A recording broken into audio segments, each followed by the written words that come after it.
into flights, this is how it looks. The government did release, of course, about 2 or so weeks ago, said that flights are going to be resuming on the 15th of August. Not 15th of July, if I'm not wrong, yes. And now international flights are resuming. And this is a forward from Air France. And dear esteemed customers, we are pleased to inform you that Air France will resume operations in Kenya on the 6th of August 2020. The airline will begin with one flight to Paris every Friday. So every Friday, Air France, one flight to Paris.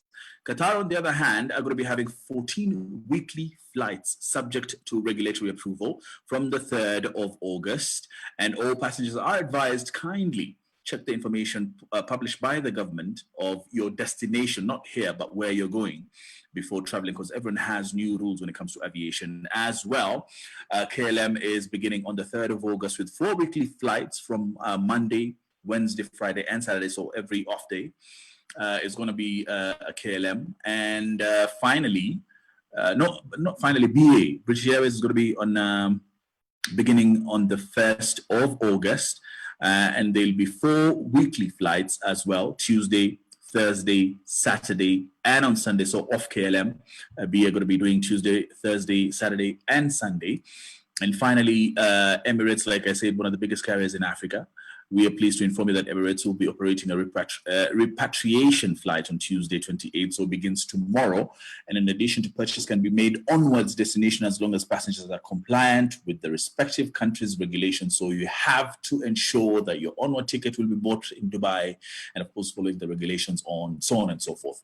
Destination Nairobi, Dubai, and onwards 28th. That's tomorrow from 4 o'clock in the afternoon. So now you know. I asked, is it a good idea that we are opening up the country and we're in the midst of the pandemic and the numbers seem to be rising every day? You tell us as we come closer to the end of the show, but not before we have a chat. We've been talking about music today, old school music, and how we're loving it and how nostalgic we are feeling.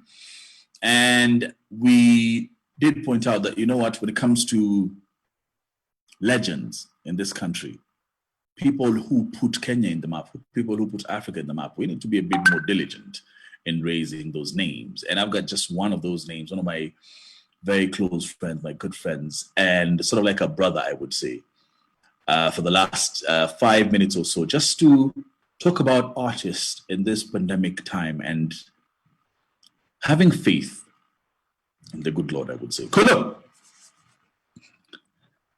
Sema kaka. Is VP, God bless you, bro. My brother, first of all, I can't believe that little girl behind there. We used to hold her like this, like. She's a big girl now. She just turned 9, July 15th. Wow, baby Tawala is 9. Wow. They are 9, Joe. Bro, pandemic. We've got about 5 minutes, but let's talk about pandemic and artists. Artists in Kenya, let's be honest, we depend on gigs. Cut across DJs, MCs, musicians. How is it affecting guys? Of course, there's the COVID imekam na blow yake kwa kila sector. More specifically yetu ya cultural na creative arts maze. More specifically ukiingia kwanza kwa yangu sasa music sector. Of course ni ngori mekamka equalizer juu. Yeah. Pia venye tulikuwa tunaishi haikuwa ati the normal wasn't the best. So ini chance ya ku redefine destiny. Unanipata? Exactly. So it's an opportunity. Mimi naona hii pandemic maze kuna opportunity hapo. Maze and maze it's up for the taking, Joe. Kabisa, we were talking and we were saying this is the best time, especially when it comes to investing, but not only investing mambo ya pesa, investing in self as well. That's what's up. Because right now is the time when you have time to reflect on yourself. Right now we are seeing divorce cases on the rise. We are seeing cases. Rise. Ni nini inatufanya mpaka sasa tumekaa chini? Hii life kwani ilikuwa inatupeleka mbio, hatuoni maisha. Unajua, ndo nilikuwa nasema what tulikuwa tuna consider as the norm. Mi maze personally, mi maze from when hata niko tu mtoi maze nilikuwa na questions mob sana kuhusu systems. Unaona, ukikaa chini ufikirie venye foundations za system ya venye world zinaraniwa, haikuwa ina make sense, ilikuwa nani tripisha kimpango, but maze mi niko glad juu sahi maze, as I said man, ni equalizer, it's an equalizer, it's time to do something different. Na kwa hiyo swali yako kuhusu self maze, earlier on just before hii season ili announce hiyo, tulikuwa naongea about self, yani to go back to your hiding place, where you go and you rediscover yourself, unaji reevaluate, yani unanipata, unajicheki kwanza kutoka soul yako na soul search, unanipata, una heal, una grow, caterpillar to a butterfly. Hata nilisema kwa ngoma yangu inaitwa Conqueror, pia caterpillar pia ni butterfly bado, unaona. So niyo time, na nimekuwa of course nikirali hiyo conversation personally. Kuna hashtag naweza penda unijoin ukipata nafasi, inaitwa ustawi na sanaa.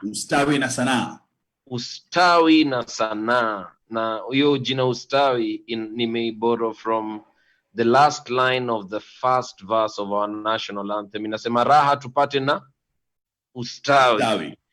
But sasa ustawi, the same word kwa English nasema plenty be found within our borders. Hiyo plenty hauwezi get ka uko well si ndio? Kweli. So hiyo kitu umesema about wellness, hiyo kujitafakari, yani kujifind tena, ni time poa ya wase pia kwenda home. Once umefanya consistency in reevaluating your wellness, that's your spirituality, physical health, mental health, na pia finances. Juu maze game imechange bro, cashless society inaingia buda. kabisa. Unaona, so yeah man, tumekuwa hiding, God ametuhide fiti, but na feel nika inaitwaje tawala hiyo kitu, caterpillar inakwanga ndani, cocoon, ndo hiyo cocoon. Sasa cocoon inaenda kuchomoka sasa. Kabisa. Na nilikuwa nasikia show earlier on, ulikuwa na mention about artists wenye maze wa Kenya hatujai kuwa na culture ya kucelebrate heritage yetu. I guess it's high time, God works in the right time. So sahi hiyo time yote tunaweza sema tulikuwa tuna gather content, sasa ni ku-export hiyo content to the world, so that the world can get hope, and that's the purpose of our nation. We're a hope nation. Kabisa. Kwelo, finally, as we wrap up, me Nikki struggle, and this is just honest radio now, when I struggle with my faith most of the time, I call you not because I need your advice, but mostly I call you because you give me faith in believing in God, because there are times as human beings, and we need to reality, you lose your faith, you lose your belief because of the things that are around you in the circumstances and environment. Unatoa wapi your faith na everything around you seems to be crumbling? Unaona pandemic ndio hii, hakuna mahali naenda, unajaribu kazi, hakuna makazi, unajaribu kufanya mradi na hakuna mradi, kila mtu ametulia, lakini unaangalia Instagram, everyone is living their best life. You lose faith in spirituality, in God. How do you stay afloat? Your identity is key. Knowing who you are in spirit for the sake of your soul. And, as far as mental health is concerned, the renewal, the salvation, yani inaitwa the healing for the soul begins with the renewal of the mind. Now that was a quote that was inspired by my spiritual mentor, naitwa Prophetess Nekesa Wasike. And God ametuge opportunity ya kuwa na experience fulani, hata kama si mob, hata kama ni kidogo. Kuna ka experience fulani hakuna mtu anaweza dismiss, na hiyo experience imetu teach that maze, this far that we have gotten to, even our constitution acknowledges God as a sovereign creator of everything. So your identity is linked back to your creator. And if you're able to have that spiritual awakening, and it's a good, you'll be in a good place because it comes with peace of mind. But mine specifically, maze, naweza sema for a fact, I met with the mind of Christ. I'm not even playing religion because, Jesus lived and then he ascended into heaven. But the mind of Christ, and his surname wasn't, your surname, Jesus Christ, is not a surname. See, surname, ni mind. Na your mind ilikuwa mind ya faith. I was telling Tawala, yani imagine someone came to die for the sake of other guys, because we're not ready to die for anyone.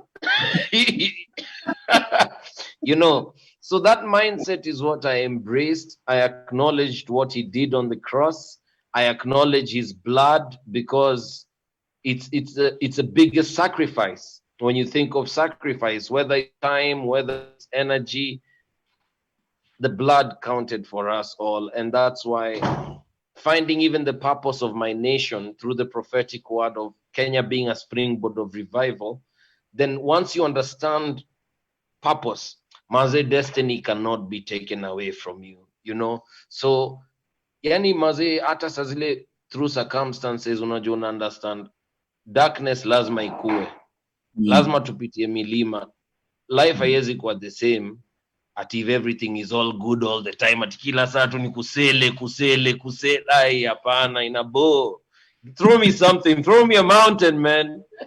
Throw me a mountain and I'll climb. Throw me a sea, I'll swim.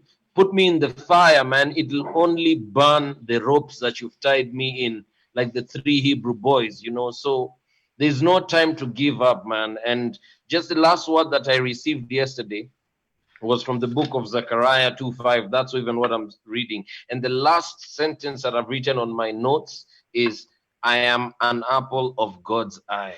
So do you understand that you are an apple of God's eye? So you'll overcome and you'll grow, man. The best is yet to come. When they say there's a casting down, we say there's a lifting up. My brother, Kolo, my brother, I love you for who you are, what you do, and I appreciate you. Always. Amen. Thank you. Hey, to God be the glory. I love you, bro. That's my brother right there, Mr. Collins Majale, with our parting shot. I don't even need to say anything after this. I don't even need to give any words of wisdom today. It's a wrap. That's how it is. Yo, peace, love, and unity to everyone. Peace, mostly of self, individual. Love, mostly thyself. Self-love is the most important thing before you love someone. You can't love anyone before you love yourself. And of course, unity, when we come together, we achieve so much more. Sabah al khair. Have a fantastic day. From my brother Andre and everyone behind. Thank you so very much for tuning in. As always, hashtag Amp with Andre. We salute you. And let's meet up another Monday right here. My brother Collins, shukran. God be with you. Sabah al khair. Cheers.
ni mtumwa, Mkosamira ni mfungwa.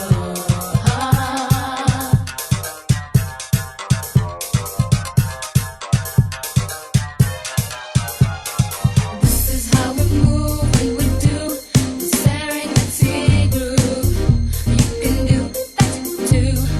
Everybody move, come and do the Serengeti groove. You can do that too. This is how we move. Come on now, come on now. This is how we do it. Oh, oh. Everybody move. You can do that too. Unataka tufanye kazi kwa nguvu, tufanye kazi kwa bidii.